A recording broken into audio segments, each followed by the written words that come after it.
Another night, another adventure na naman tayo mga kaspiro. At samahan nyo ako sa gabing ito. Tingnan natin ang ating swerte kung makahuli ulit tayo ng mga malalaking isda. Sa hindi pa po nakasubscribe, please click the subscribe button and notification bell below. Thank you. Let's go!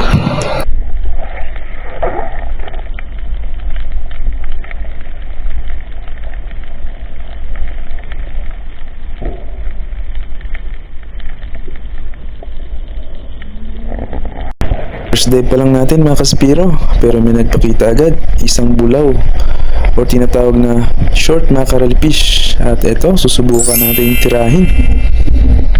At ito na nga, paglapit natin, patay ka! Andito naman. Sayang, napakakulit na isda. Ang next na napakita sa atin guys, isang timbungan o tiaw ang tawag sa amin. At ayan, nakuha natin. Good size na rin. Mga nasa 200 grams na rin yan mga kaspiro. Ito naman guys, ang next natin na dali, isang biyangon ang tawag sa amin. At ito, napakalapad. Patay kang biyangon ka. Malaki na nito guys, nasa kalahating kilo na rin yung isa. Napakalakas.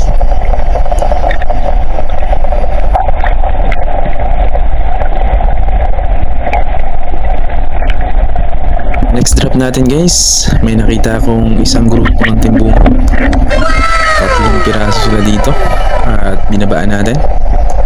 At ayan, nalilito pa ako kung sino yung papanain. Then, kinuha natin ng isa. Tumakbo na yung isa.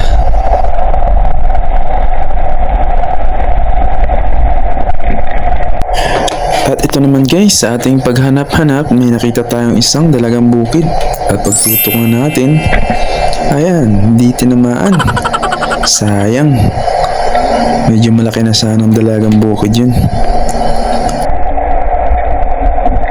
Ito naman mga kaspiro, may nakita tayo ulit.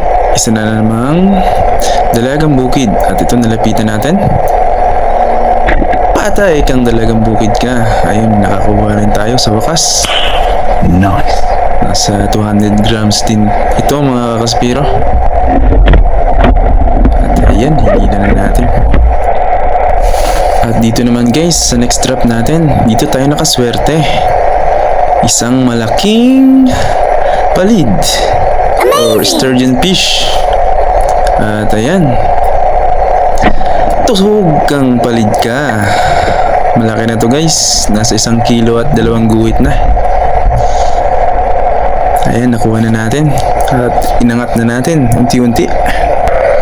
O ayan, di ba? Napakalaki mga kaspiro. First time po natin makakuha ng ganito kalaking palid sa gabi. Karaniwan sa umaga lang ito nagpapakita. Mga ganito kalaki. May kasama pa siya ang butterfly, alibang-bang. Yan, napakalapad na palid. Next trap natin guys, dito tayo nagulat. May nakita tayong tatlong barawis o rabbit fish. Ayan, nalito pa tayo kung saan papanain natin. At ayan, yung malaking pinili natin. Sayang, no? Automatic sana yung spilga natin guys. Nakuha natin yung 3 piraso na yun. At ito guys, nakuha natin isang rabbit fish o barawis. Ayan, di ba? Napakalapad. Solve na yung pangulam natin ito guys. Amazing!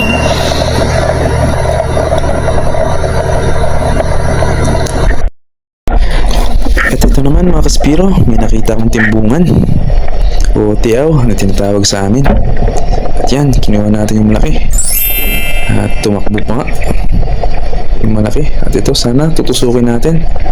Pero tumakbo din. Kaya ito, kinuha natin. Malaki na rin to. Malalim na rin to guys. Nasa 13, di pa. O nasa 25 meters yan. Hindi, wow. Yung sinisisid natin, kaya matagal tayong nakakaangat sa tubig. Babaw lang guys, di ba? Sa pagpapatuloy na ating paglangoy mga kaspiro, may nakita tayo ulit, isang rabbit fish. At eto,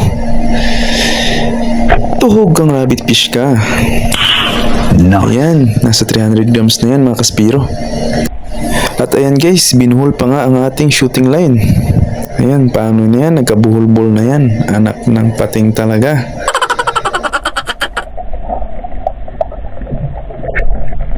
Next trap natin guys, at patay kang matan ka. Wala tayong makitang isda guys, kaya tinira natin to. Isa wala tayong dala sa pag-ahon. Isang mathan.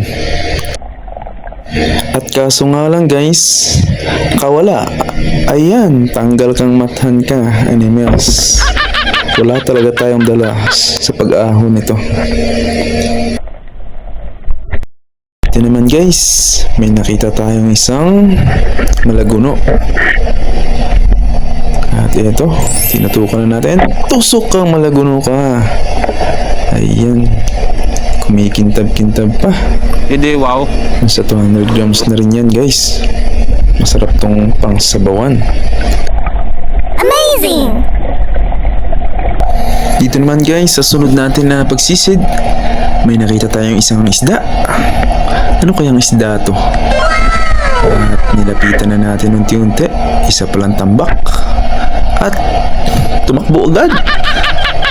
Sayang, malaki sana guys. Isang tambak. Ang next natin na nahuli guys, isa na namang timbungan. Patay kang timbungan ka. Ayan. Nangisay-ngisay na siya guys. Sa sobrang lamig siguro. At ayun nga guys no, medyo may kalaliman na rin yung sinisisid natin dito. Umaabot tayo ng 10 hanggang 13 di pa. Hindi, wow. Kaya malalaki yung mga isda sa spot na ito. Habang papawawi na tayo guys, may nakita pa tayong isang busarog. Medyohan muna natin bago kuhain. Patay kang busarog ka.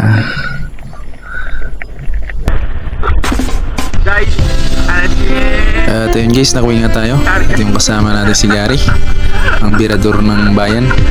Madaling araw o gabi, bumibira kahit sa ilalim ng pier. Everywhere, Gary. At ayun po yung huli niya. Malaking biyangon din. Said it happened last night, about 10 to 11 when I first laid eyes on you. Standing in line into Club 777, it was just like heaven. And a dream Ayun guys, sinuwertit kami ng huli ngayon. Marami yung nakuha natin ngayong gabi. at the right May time. pang ulam na, may pang benta pa. Saan ka pa? Mamana ka na. Mag-aul ka na at mamana. You're my pretty little angel. Make me a fool in love. You got my darling world. With me, Si Junior guys, ang ating kaibigan na muling nagbabalik.